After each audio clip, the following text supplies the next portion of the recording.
По моему мнению, вот та ситуация, которая сложилась между Ираном и Саудовской Аравией, это, я бы назвал, ожидаемая неожиданность.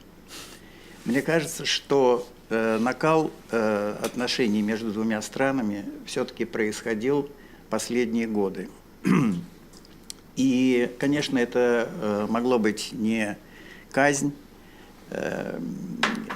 шейха, может быть, это было бы что-то другое, но все равно это было ожидаемо. Многие говорят, что это как бы на сегодняшний день высшая точка противостояния шиитов и суннитов.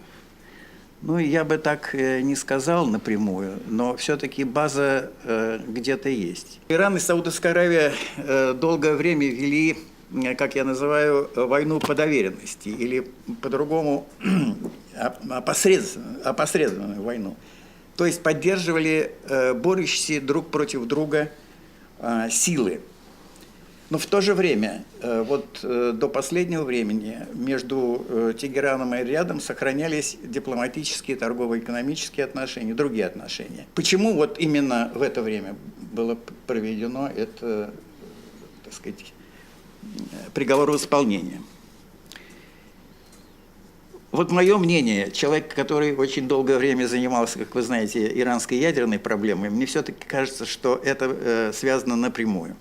Потому что Саудовская Аравия вместе с Израилем на протяжении долгих лет выступала против любых соглашений с Ирана, с мировым сообществом.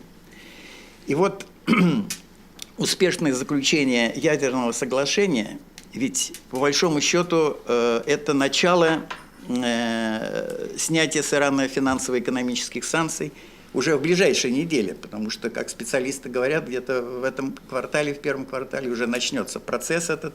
И, надо сказать, он уже начался, потому что Иран уже поставляет нефть и получает за это деньги.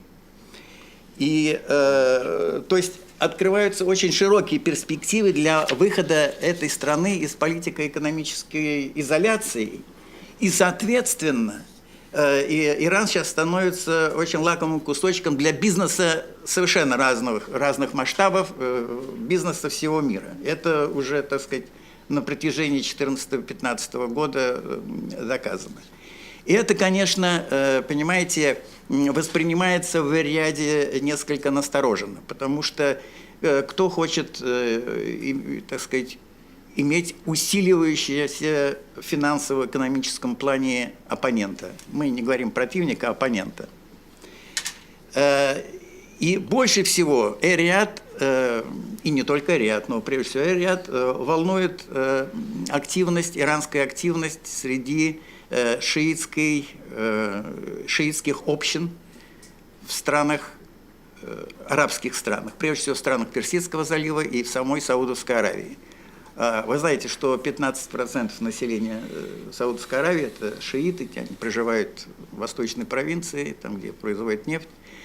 Вот. И влияние Ирана, оно постоянно было там, что говорить. И специальные службы КОДС, это корпуса стражей исламской революции, там активно действовали и действуют.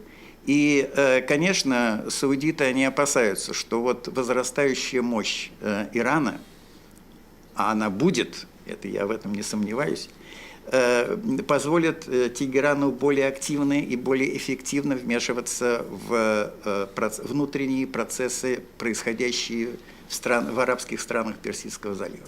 К сожалению, вот холодная психологическая война между Ираном и Саудовским королевством, мне кажется, будет продолжаться, так же, как будет продолжаться война по доверенности.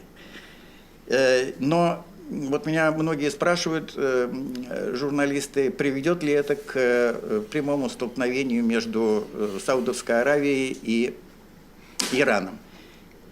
Конечно, это очень большое нахальство с моей стороны говорить, но я на 100% уверен, что нет. Потому что, конечно, здесь разность военных потенциалов слишком велика, даже если учитывать, что Саудовской Аравии помогут страны Совета сотрудничества арабских государств Персидского залива. Но я не думаю, что они все из них помогут. И даже в этом случае преимущество Ирана неоспоримо.